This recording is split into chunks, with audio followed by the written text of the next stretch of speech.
सूत जी महाराज कहते हैं 88,000 ऋषियों, इधर सुखदेव बाबा पल रहे हैं और इधर नारद मुनि सभी देवताओं में लड़ाई करवा रहे हैं। नारद मुनि की कथा सुनी आप सबने?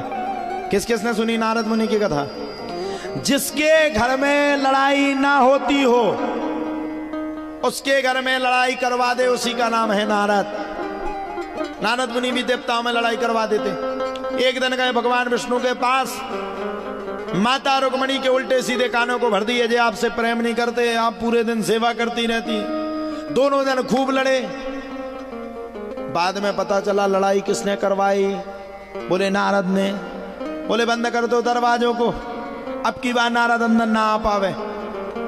एक दिन गए ब्रह्मा जी के घर पे, सेवादार उनकी सेवा कर रहे थे, सभी सेवादारों के कान भर दिए। इनके चक्कर में पड़े हो 24 घंटे, ये तो लड़ाई तुम्हें क्या देते? कौन सी इनने तुम्हारी वेतन बढ़ा दी जो इनके लिए मरते हो? कर दो इनका विरोध। सबरे सेवादारों ने ब्रह्मा जी का विरोध कर डाला। बाद में पता चला लड़ाई किसने करवाई? बोले नारद मुनि ने। वहां भी दरवाजे बंद हो गए। अब नारद को नहीं बुलाना है, लड़ाई करवाता है देवताओं में, परस्पर लड़ाई मचवाता है। अब नारद मुनि एक दिन बैठे थे, विचार किया मैंने सभी देवी देवताओं की खूब लड़ाई करवाई, लेकिन मैंने अभी तक मैंने किसकी लड़ाई नहीं करवाई? अभी तक मैंने भोले बाबा की लड़ाई नहीं करवाई। चलो चलता हूं, भोले बाबा की खूब लड़ाई करवाऊंगा। अब सुन लो, भोले बाबा के भी दो स्वरूप हैं। एक भोलेनाथ, जब तक भोले हैं तुम कुछ भी कर लो, और एक त्रिलोकीनाथ,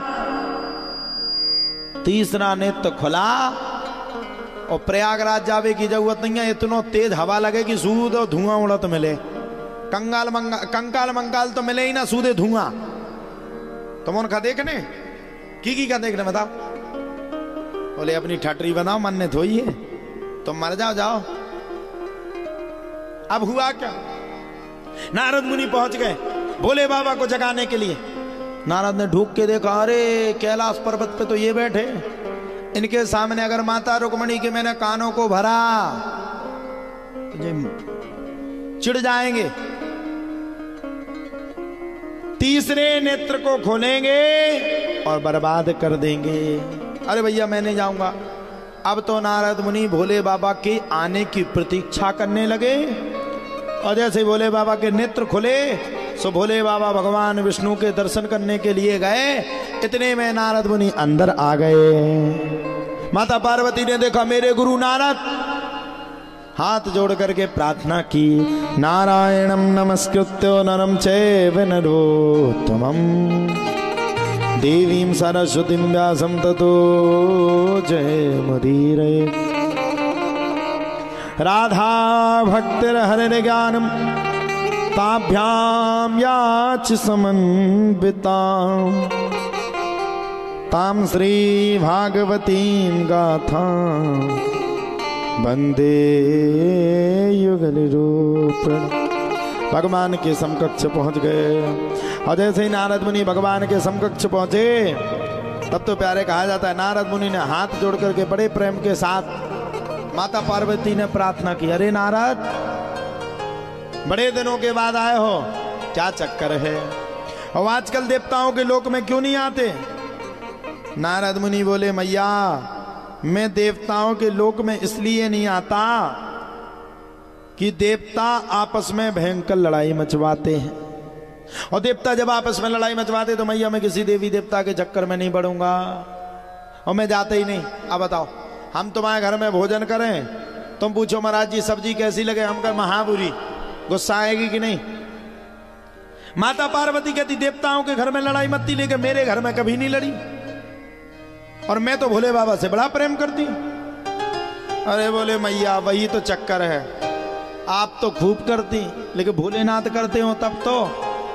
किसी की पत्नी के सामने कह दो तुम्हारा पति करता हो तब तो पत्नी का दिमाग खराब है, मेरा पति मुझसे प्रेम नहीं करता तो किससे करता है? पार्वती मैया का भी दिमाग खराब हो गया। बोले नारद अब तो तुम्हें सच्ची सच्ची बात बतानी पड़ेगी, भोलेनाथ किससे प्रेम करते हैं? नारद मुनि बोले सच्ची बात बताऊं? बोले बिल्कुल सच्ची। बोले सही कह रहे हो? बोले बिल्कुल। तो बोले देखो भोलेनाथ आपसे प्रेम नहीं करते। माता पार्वती कहती प्रूफ क्या है? मुझसे तो बोले बाबा सब बातें बताते। तो बोले एक बात बताओ, जो तुम्हारे गले में मुंडों की माला है वो किसकी है? पार्वती मैया का दिमाग खराब। यही बात तो पता नहीं थी और यही बात को डिस्टर्ब कर दिए। बोले नारद मुनि ये बात तो मुझे पता ही नहीं। तो बोले बस समझ जाओ, बोले बाबा किसी और से प्रेम करते।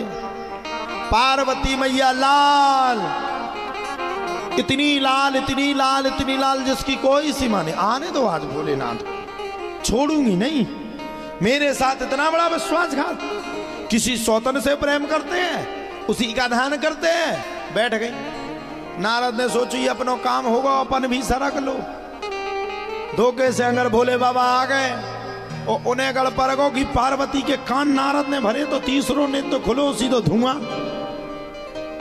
आप नारद मुनि भागने लगे। सो भागते भागते भागते भागते भोले बाबा में जाकर के घले।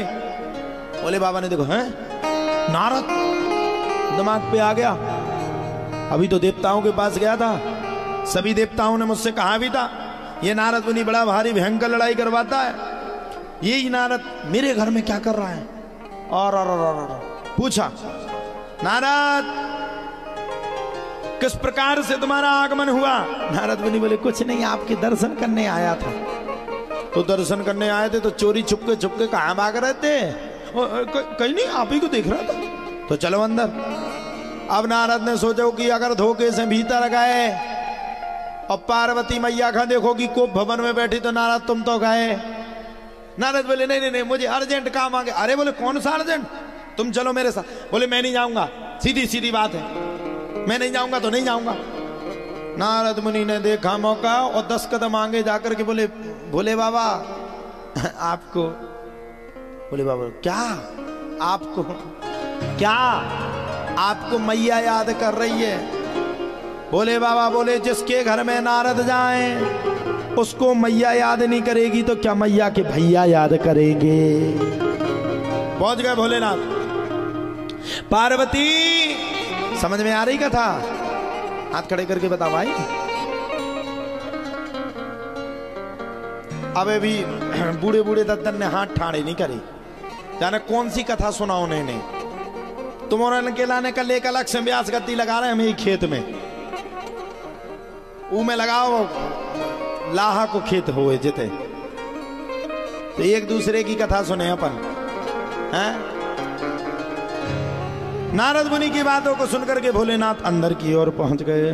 और जैसे भोलेनाथ अंदर की ओर पहुंचे तब तो प्यारे कहा जाता है बड़े प्रेम के साथ आनंद करते हुए भोलेनाथ अंदर की ओर आए। और जैसे भोलेनाथ अंदर की ओर आए तो उन्होंने कहा पार्वती मैया पार्वती लाल क्लियर लाल। बात मत करो मेरे से, हट जाओ यहां से। अच्छा माता कभी भी आदमी पे गुस्सा हुए, पत्नी अगर पति पे गुस्सा हो तो पति ही माफी मांगने आओ, पत्नी कभी नहीं मांग सकती। हाँ चाहे प्राण चले जाए, चाहे छेद ना भूखकर मर जाए, चाहे लड़का से कुआ दे कह दे बाप से साबुन ले आए, लड़का के तुम कहानी का दिते कह जा राजनीति ना पढ़ मोए आगे, लेकिन कभी माफी नहीं मांगेंगे। प्राण जाए पर वचन न जाए। आदमी यही को कहना पड़ेगा रात के समय में जय घर की रानी, मान जाओ तब मानेगी है? 2-3 बार फिर भी नहीं मानेगी, मैं आपसे बात नहीं करती।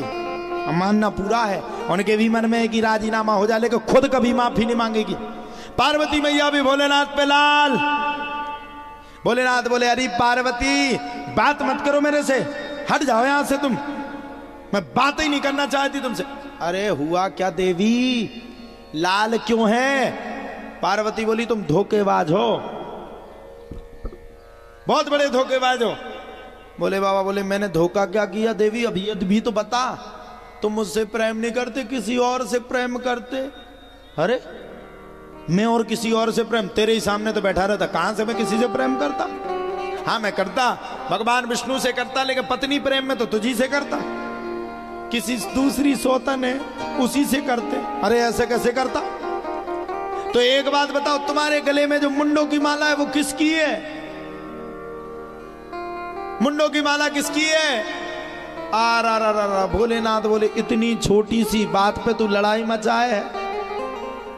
अरे ये मुंडों की माला तेरी ही है। भोले बाबा बोले दे तेरे की इतनी छोटी सी बात पे लड़ाई मचाए? बोले हाँ, किससे प्रेम करते? अरे बोले पार्वती ध्यान करो, तुम्हारा जन्म हुआ था सती के रूप में, तुमने अपने प्राणों का त्याग किया था, तुम्हारे अलावा मुझे किसी दूसरे की याद ना आए तो उसी की मुंडों की माला पहन ली हो, तुम मुझसे ऐसी बात करती हो?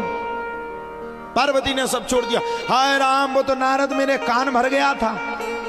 अच्छा बेचौली का फंसने फंस गए नारद, मैं तो आपसे बड़ा प्रेम करती। लेकिन एक बात बताओ भोलेनाथ, मुझे अपने शरीर को क्यों छोड़ना पड़ता है? आप अपने शरीर को क्यों नहीं छोड़ते?